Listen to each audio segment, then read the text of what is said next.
Last எபிசோடில் இதுவரை பார்த்துருந்தோன்னா ஹீரோவோட அண்ணா மயங்கியே விழுந்திருப்பாங்க. ஹீரோயினோட டீம் அவங்களோட டிவி ஸ்டேஷனுக்கு கால் பண்ணி சொல்கிறாங்க, இந்த மாதிரி ஒரு ஆக்சிடென்ட் நடந்திருக்கு, நாங்கள் வீடியோ எடுத்திருக்கோம் அப்படின்ட்டு. அந்த ஸ்டேஷனில் இருக்கிற எல்லாருமே ரொம்பவே பரபரப்பாக வேலை பார்த்துட்ருக்காங்க, இந்த நியூஸை வந்துட்டு டெலிகாஸ்ட் பண்ணணும் அப்படின்ட்டு. அந்த ரிப்போர்ட்டர் சாய் இருக்காங்க இல்லையா, அவங்க சொல்கிறாங்க இந்த நியூஸை நம்ம பெரிய நியூஸாக மாற்றலாம் அப்படின்ட்டு. அந்த சீஃப் ஹெட் சொல்கிறாரு, இது ஒரு சாதாரண ஒரு விஷயம்தான், இதை எப்படி நீ பெருசாக மாற்றுவ அப்படின்ட்டு. ஏன் மாற்ற முடியாது? ஒரு சாதாரண டிரைவர் அவனோட உயிரையே வந்துட்டு மதிக்காமல் ஒரு சின்ன பையனை காப்பாற்றிருக்கான். ஸோ இவனை ஒரு பெரிய ஹீரோவாக மாற்றுவோம், நம்மளோட சேனலுக்கு டிஆர்பி ரொம்ப வரும் அப்படின்ற மாதிரிலாம் சொல்லிட்டு இருக்காங்க. எம்எஸ்சியோட ரிப்போர்ட்டர் வந்துட்டு கிம்முக்கு கால் பண்ணி சொல்லிட்டு இருக்காரு, நீ தான் லைவாக ரிப்போர்ட் பண்ண போகிற, இன்ஹாவை அந்த டிரைவரை போயிட்டு இன்டர்வியூ எடுக்க சொல்லு, சீக்கிரமாக எல்லாமே பண்ணுங்க அப்படின்ற மாதிரிலாம் சொல்லிட்டு இருக்காரு. இங்கே ஹீரோயினுக்கு செம்மையாக கோவம் வந்துட்டுருக்கு, எதுக்காக அவன் பண்ணுறான், என்னையே ரிப்போர்ட் பண்ண வேணாம்னு சொன்னாங்க அப்படின்ற மாதிரிலாம் யோசிச்சுட்டு அந்த ஆம்புலன்ஸில் ஏறி போயிட்டுருக்கா. அதே சமயம் ஹீரோவையும் அந்த பாப்கட் பொண்ணையும் காட்டுறாங்க, அவங்க போலீஸ் ஸ்டேஷன்லேருந்து வந்துட்டுருக்காங்க. அப்போ அந்த ஆக்சிடென்ட்டான இந்த வேனு அந்த வண்டி எல்லாத்தையுமே வந்து போலீஸ் வந்து எடுத்துகிட்டு வந்துட்டுருக்காங்க. இதை அந்த பாப்கட் பொண்ணு பார்க்குறா, ஏதோ ஒரு ஆக்சிடென்ட் ஆகிருக்கும் போல், வா போய் பார்க்கலாம் அப்படின்னு சொல்லிட்டு அங்கே போகிறாங்க. ஹீரோ அந்த வண்டியை பார்த்தோன்னே அவனுக்கு புரிஞ்சிருது, இது நம்ம அண்ணாவோட வண்டி தான், அவனுக்கு என்ன ஆச்சு அப்படின்னு அப்படியே பதறான். அங்கே இருக்கிறவங்ககிட்ட கேட்குறான், இந்த டிரைவருக்கு என்ன ஆச்சு அப்படின்ட்டு. எனக்கு தெரியலப்பா, அங்கே ஆம்புலன்ஸ் வந்து அவங்களுக்கு கூட்டிகிட்டு போயிடுச்சு அப்படின்ற மாதிரிலாம் சொல்கிறாரு. எந்த ஹாஸ்பிட்டல் போயிருக்காங்கன்னு உங்களுக்கு தெரியுமா அப்படின்ற மாதிரிலாம் கேட்குறான். இல்லை எனக்கு தெரியாது அப்படின்னு சொல்லிடுறாங்க. ஸோ ஹீரோ ரொம்பவே பதட்டமாகி ஒரு ஹாஸ்பிட்டலுக்கும் போய் செக் பண்ணிட்டு இருக்கான். அப்படியே வந்து அந்த ரிப்போர்ட்டர் சாயை தான் காட்டுறாங்க, அவங்க இந்த நியூஸை தான் ரீட் பண்ணிகிட்ருக்காங்க. நியூஸை வந்து டெலிகாஸ்ட் பண்ணிட்டாங்க. அப்போது இதை பற்றின ஒரு விரிவான செய்தி தொகுப்பை வந்துட்டு கிம் சொல்லுவாங்க அப்படின்ற மாதிரி சொல்கிறாங்க. கிம்முன்ற பேரை கேட்டோன்னே அவங்க அம்மாவுக்கு வந்துட்டு ரொம்பவே ஹாப்பி ஆயிடுது. எந்த கிம்மை சொல்கிறாங்க, நம்ம பையன் தானா அப்படின்ற மாதிரி டிவியில் வந்து பார்க்குறாங்க. கிம்மோட அம்மா அவங்களுக்கு ரொம்பவே ஹாப்பி ஆயிடுது அவனோட பையனை வந்து டிவியில் பார்க்கும்போது. கிம்மு வந்து அங்கே என்ன விஷயம் நடந்தது அப்படின்றதையும் அவனை ஹீரோவாக காட்டுறதுக்கு என்னென்ன விஷயங்கள் பேசணும், மானே தேனே பொன்மானே இதெல்லாம் சேர்த்துலாம் பேசிகிட்டு இருக்கான். அப்படியே ஹீரோயினை காட்டுறாங்க. ஹீரோவோட அண்ணாவை இன்டர்வியூ எடுக்கிறதுக்காக அந்த ஹாஸ்பிட்டலில் வெயிட் பண்ணிகிட்ருக்கா. அந்த இடத்துக்கு அந்த கேமராமேன் வராரு, என்னம்மா எல்லாமே ஓகே தானே, இன்டர்வியூ எடுக்கலாமா அப்படின்ற மாதிரிலாம் கேட்டுட்ருக்காரு. ஹீரோவோட அண்ணாக்கிட்டேயும் நம்ம பெர்மிஷன் வாங்கணும்ல, ஸோ அவர்கிட்ட கேட்கலாம் அப்படின்ற மாதிரி ஹீரோயின் சொல்கிறா. அப்போ ஒரு நர்ஸ் வராங்க, அவங்கக்கிட்ட இவ கேட்குறா ஹீரோ அண்ணாவை பற்றி, அவருக்கு வந்துட்டு பெருசாலாம் பிரச்சனை இல்லைல்ல அப்படின்லாம். அவர் டிஸ்சார்ஜ் ஆகி போயிட்டாரேம்மா அப்படின்ற மாதிரி சொல்கிறாங்க. இவங்க ரெண்டு பேத்துக்கு செம்மையாக ஷாக் ஆகிடுது, என்ன சொல்கிறீங்க அப்படின்ட்டு ரெண்டு பேருமே வேகமாக வராங்க. ஹீரோவோட அண்ணா வந்துட்டு இவங்களுக்கு முன்னாடி தான் போயிட்டுருக்காங்க. ஹீரோயின் ரொம்பவே ஃபாஸ்ட்டாக ஓடி வந்துட்டு கேட்குறா, நான் ஒரு ரிப்போர்ட்டர் எம்எஸ்சிலேருந்து வரேன், எனக்காக நீங்கள் இன்டர்வியூ கொடுக்க முடியுமா? இப்போல்லாம் ஒன்றும் வேண்டாம், நீங்கள் எப்போ ஓகேவாக இருக்கீங்களோ அப்போ சொல்லுங்கள் அப்படின்ற மாதிரி கேட்குறா. இவன் எம்எஸ்சிலேருந்து வந்திருக்காங்கன்னு சொன்னோடனே ஒன்றும் பிரச்சனை இல்லை, நம்ம இன்றைக்கே எடுக்கலாமே அப்படின்ற மாதிரி சொல்லிடுறான். அந்த கேமராமேனுக்கு ஏதோ ஒரு டவுட்டாகவே இருக்குது, இவன் நம்ம எங்கேயோ பார்த்துருக்கோமே அப்படின்ட்டு. ஆமாம், இதுக்கு முன்னாடி இவன் தானே அங்கே வந்தான், அதாவது ஹீரோயினை கேட்டிருந்துருப்பான் இல்லையா, இவங்க யார், ரிப்போர்ட்டோட பொண்ணு அப்படின்லாம் கேட்டிருந்துருப்பான் இல்லையா, அதை தான் யோசிச்சு பார்த்துட்ருக்காரு. அப்படியே அந்த இன்டர்வியூ நடக்கிறது தான் காட்டுறாங்க. ஹீரோவோட அண்ணா சொல்லிட்டு இருக்கான், அந்த சின்ன பையனை பார்க்கும்போது என்னோட தம்பியை பார்க்குற மாதிரி இருந்தது, அதனால தான் நான் ரிஸ்க் எடுத்து காப்பாற்றினேன் அப்படின்ட்டு. உங்கள் ஃபேமிலி ஒரு ரிப்போர்ட்டர் கொடுத்த தப்பான ஒரு பொய்னால தான் இந்த மாதிரி ஆயிடுச்சு அப்படின்ற மாதிரி நாங்கள் கேள்விப்பட்டோம். ஒரு ரிப்போர்ட்டராக எனக்கு ரொம்பவே வந்து கஷ்டமாக இருக்குது, அந்த ரிப்போர்ட்டருக்கு நீங்கள் என்ன சொல்ல வரீங்க, அந்த ரிப்போர்ட்டர் யாருன்னு உங்களுக்கு தெரியுமா அப்படின்ற மாதிரிலாம் ஹீரோயின் கேட்குறா. அப்போ ஹீரோவோட அண்ணா வந்துட்டு அந்த ரிப்போர்ட்டர் அப்படின்ற மாதிரி சொல்ல வரான். அந்த இடத்துக்கு ஹீரோ வந்துடுறான். ஹீரோயினை வந்துட்டு கூப்பிட்றான், முதல்ல நீ வா, நான் அவங்ககிட்ட ஒரு விஷயம் பேசணும் அப்படின்ட்டு. இவளும் கத்திட்டு இருக்கா, நான் இன்டர்வியூவில் இருக்கேன் அப்படின்ட்டு, ரொம்பவே முக்கியமான விஷயம், வா வான்னு சொல்லிகிட்டே இருக்கான். அப்போ ஹீரோவோட அண்ணா கிட்ட சொல்கிறா, நான் வந்து உங்களை திரும்பவும் இன்டர்வியூ எடுக்கிறேன், வேறு எந்த சேனலுக்குமே நீங்கள் இன்டர்வியூ கொடுக்காதீங்க அப்படின்ட்டு இவளோட ஒரு கார்டை எடுத்து கொடுத்துட்டு அவன் அங்கேருந்து கிளம்பிடுறான். ஹீரோயின்ட்ட சொல்லிட்டு இருக்கான், அவன் ரொம்பவே ஆபத்தானவன், நீ அவன் கிட்ட போகாத, உங்கள் சேனல்லேருந்து வேறு யாருனாச்சும் வந்து இன்டர்வியூ எடுக்க சொல்லு ப்ளீஸ் அப்படின்ற மாதிரிலாம் சொல்லிட்டு இருக்கான். ஏன் எதுக்காக இப்படி சொல்கிற அப்படின்னு ஹீரோ கேட்குறான். உனக்கு தெரியும்ல, நான் உன்னோட நலத்துக்கு மட்டும்தானே சொல்லுவேன், தயவு செஞ்சு என்னை நம்பு அப்படின்லாம் சொல்கிறான். எதுக்காக ஹீரோ இப்படி சொல்கிறான்னா, ரிப்போர்ட்டர் சாய் மேலே தான் ஹீரோவோட அண்ணா செம்மையாக கோவமாக இருக்காங்க. ஸோ சாயோட பொண்ணு தான் இந்த இன்ஹா அப்படின்னு தெரிய வந்ததுன்னா இன்ஹாக்கு ஏதாவது ப்ராப்ளம் வந்துடுமோ அப்படின்னு தான் ஹீரோ பயப்படுறான். ஸோ ஹீரோன்ட்ட சொல்கிறான், நான் சொல்கிறத மட்டும் நீ கேளு தயவு செஞ்சு அப்படின்ட்டு. சரி, நான் கேட்குறது ஒரே ஒரு விஷயந்தான், எனக்கு தெரியாத ஒரு உண்மை உனக்கு தெரியுமா அப்படின்னு கேட்குறான். ஆமாம், ஆனால் இப்போ என்னால் அது சொல்ல முடியாது அப்படின்ற மாதிரி ஹீரோ சொல்கிறான். சரி, நான் உன்னை நம்புகிறேன், நீ என்ன சொல்கிறியோ அதை மட்டும் நான் பண்ணுறேன் சரியா அப்படின்னு சொல்லிட்டு ஹீரோ வந்துட்டு அப்படியே ஹக் பண்ணி அப்படியே சமாதானப்படுத்துகிறா. அப்படியே அந்த கேமராமேனை தான் காட்டுறாங்க. ஹீரோவோட அண்ணா கிட்ட சொல்லிட்டு இருக்காங்க, நம்ம இந்த இன்டர்வியூ இதோட முடிச்சுக்கலாம் அப்படின்ட்டு.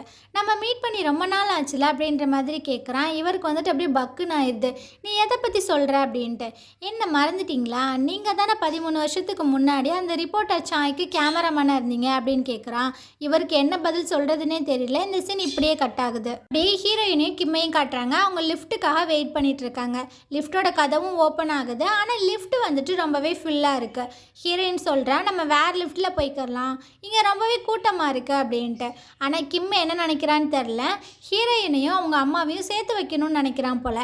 அதெல்லாம் முடியாது, நம்ம இங்கே தான் போகணும் அப்படின்னு சொல்லிட்டு கூப்பிட்டு வந்துடுறான். அப்படியே அவங்க அம்மாவை ஒட்டிக்கிட்டு தான் ஹீரோயின் நின்றுட்டுருக்கா. அப்போ வேணுக்கணுமே கிம் என்ன பண்ணுறான்னா, அந்த ரிப்போர்ட்டர் சாயை வந்துட்டு அப்படியே தள்ளி விடுறான். அவங்க போயிட்டு ஹீரோயினை ஹக் பண்ணுற மாதிரி ஆகிடுது. கிம்முக்கு ரொம்பவே வந்துட்டு சந்தோஷமாயிடுது. வந்துட்டு ரொம்பவே ஃபுல்லானதுனால அது மூவ் ஆகாமல் அப்படியே நின்றுட்டுருக்கு. அந்த ஹெட்டு இருக்கார் இல்லையா, அவர் சொல்கிறாரு, முன்னாடி இருக்கிறவங்க யாராவது இறங்குங்க அப்படின்ட்டு.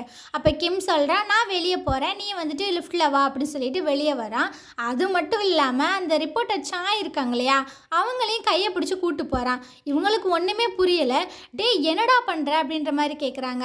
அப்போ ஒரு சின்ன ஃபோனை எடுத்து கொடுக்குறான். இந்த ஃபோன் உங்களோடது தான், நீங்கள் விட்டுட்டு போயிட்டீங்க. அப்பையிலிருந்து இந்த சிம்மோட நம்பரை நான் தான் யூஸ் பண்ணிகிட்ருக்கேன்.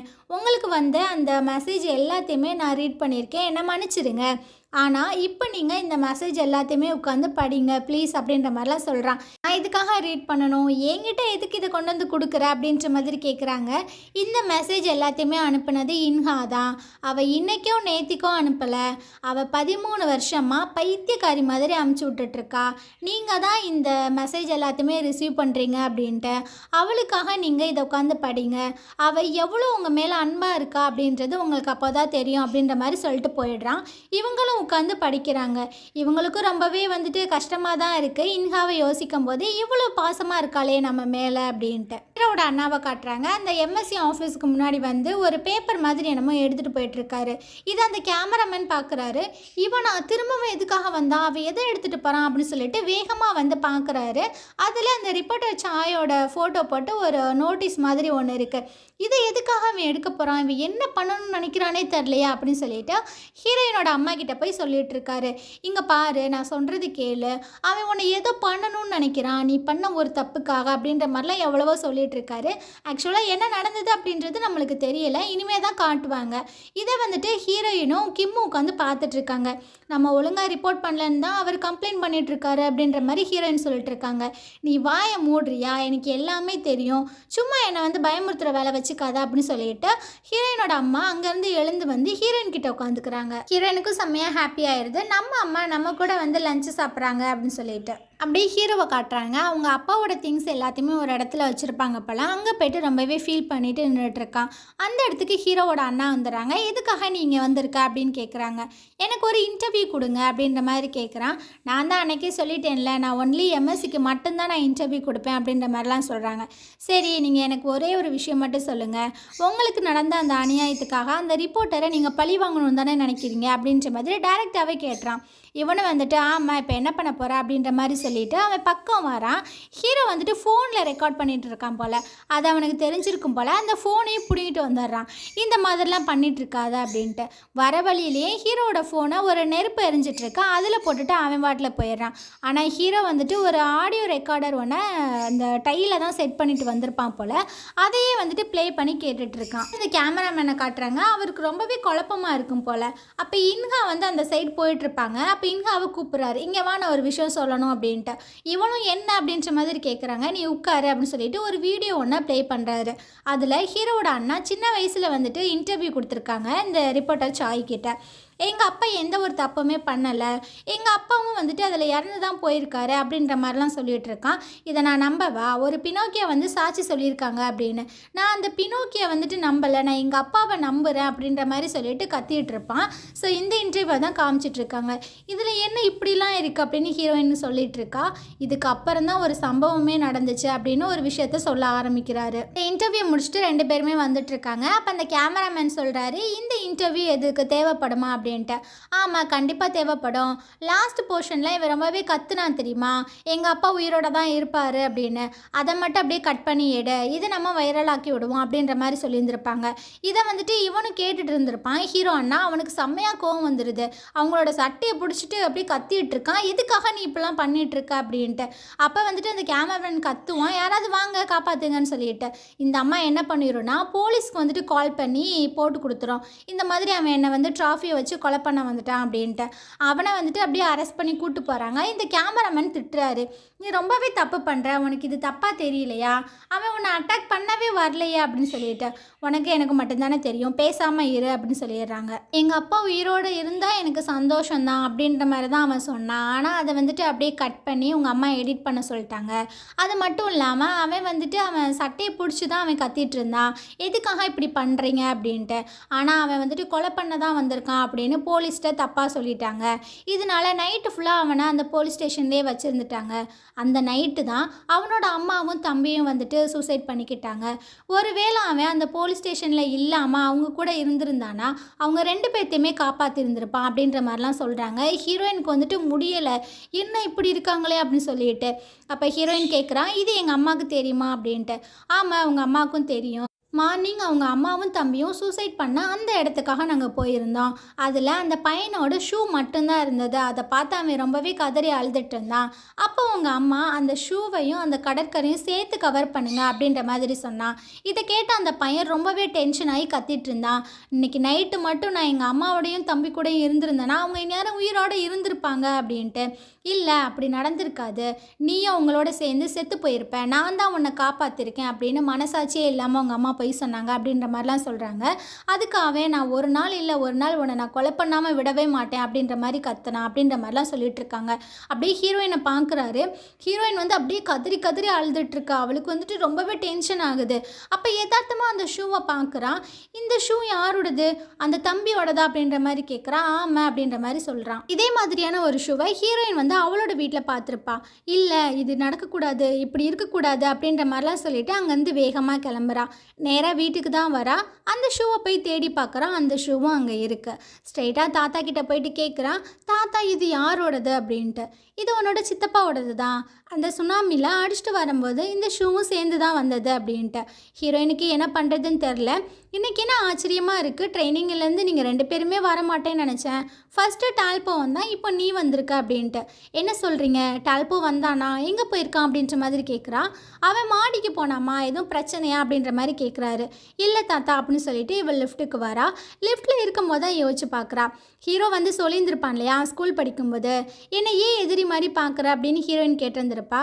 ஆமாம், நீ என்னோட எதிரி தான் அப்படின்ற மாதிரிலாம் சொல்லியிருப்பான். அப்புறம் வந்து நீ ரிப்போர்ட்டர் ஆகிறதே எனக்கு பிடிக்கல அப்படின்ற மாதிரி சொல்லியிருந்திருப்பான். அவங்க அம்மாவை வந்துட்டு பேசினாவே இவனுக்கு பிடிக்காது, உங்கள் அம்மா உன்னை வெறுத்திருப்பாங்க அப்படின்ற மாதிரிலாம் நிறைய விஷயங்கள் சொல்லியிருந்திருப்பான் இல்லையா. அதை எல்லாத்தையுமே யோசிச்சு பார்த்துட்டே மேலே வரா. ஹீரோ ரொம்பவே சோகமாக ஒரு விஷயத்த யோசிச்சு பார்த்துட்டு இருக்கான். அந்த இடத்துக்கு ஹீரோயினும் வரா. ஹீரோ கேட்குறான், நீ என்ன பண்ணுற அப்படின்ட்டு. ஹீரோயின் கேட்குறான், நீ தான் அந்த சின்ன பையனா அப்படின்ற மாதிரி.